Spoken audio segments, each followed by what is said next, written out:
Upbeat, epic orchestral music fades in and then softens to a background hum. Have you ever wondered where our ideas of democracy, philosophy, and even the Olympics came from? What if I told you that a civilization that flourished over 2,000 years ago is still shaping the world you live in today? This isn't just history. It's the epic story of ancient Greece, the greatest show on earth. Slight shift in music, more contemplative. Our journey begins not in a grand city, but on the rugged, sun-drenched shores of the Aegean Sea. Here, scattered across islands and rocky peninsulas, a collection of city-states, or polis, emerged. They were rivals, often at war, yet they shared a common language, religion, and a fierce love of freedom. Imagine Athens, the cradle of democracy, where citizens gathered to debate laws and decide the fate of their city. This was a radical experiment, the idea that ordinary people, not just kings or tyrants, should hold power. It was messy, it was chaotic, but it laid the foundation for the governments many of us live under today. Then there was Sparta, Athens' great rival. A militaristic society where life was dedicated to discipline and the art of war. Spartan boys were trained from childhood to be soldiers, creating an army that was feared throughout the ancient world. Their stand at the Battle of Thermopylae, where a small band of Spartans held off a massive Persian army, has become a timeless legend of courage against impossible odds. The rivalry between Athens and Sparta defined an era, a clash of ideologies, the philosopher versus the warrior. But the Greek world wasn't just about politics and war. It was a stage for some of the most brilliant minds in human history. Walk with me through the Lyceum in Athens, where Aristotle, a man who tutored Alexander the Great, would stroll and teach. He cataloged the natural world, pondered the essence of being, and laid the groundwork for scientific inquiry. A stone's throw away, Plato, the student of Socrates, established his academy. He questioned the nature of reality itself, imagining a world of perfect forms and ideal societies. And Socrates, their forefather, wandered the marketplace, challenging everyone he met with a simple question. Why? His relentless pursuit of truth, even at the cost of his own life, ignited a revolution in human thought. The Greeks believed the gods were just like us, only bigger, more powerful, and immortal. They lived on Mount Olympus, bickering, falling in love, and meddling in human affairs. Zeus, king of the gods, wielded lightning bolts. Athena, goddess of wisdom, was the patron of Athens. These weren't distant deities.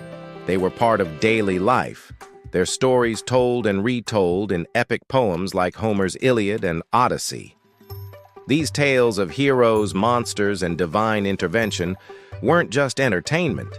They were a cultural glue, teaching virtues, explaining the world, and exploring the very essence of what it means to be human.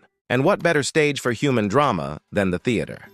In vast, open-air amphitheaters, the Greeks invented tragedy and comedy.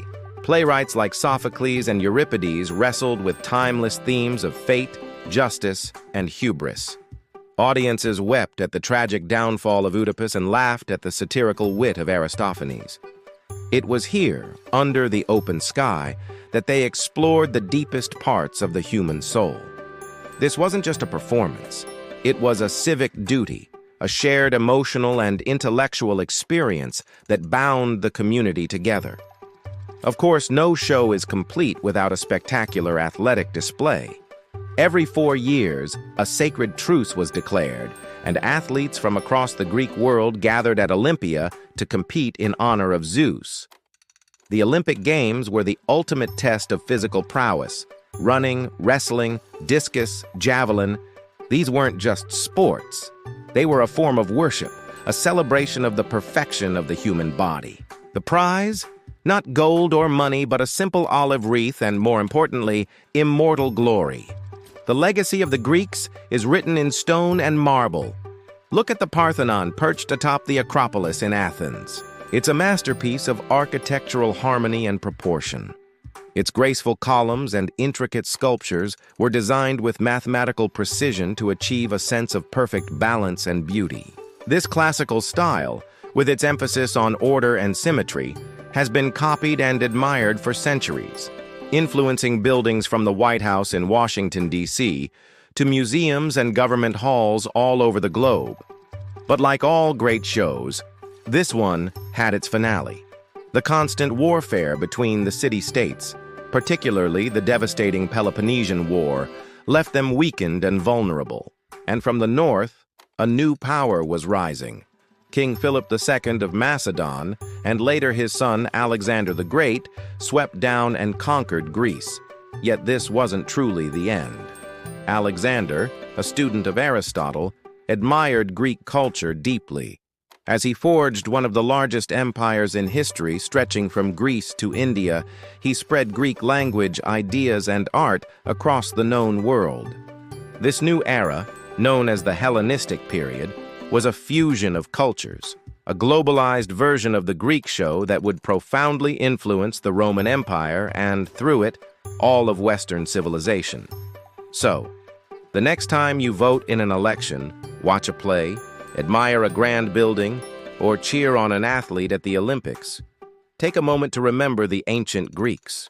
Their civilization may have faded, but their performance continues.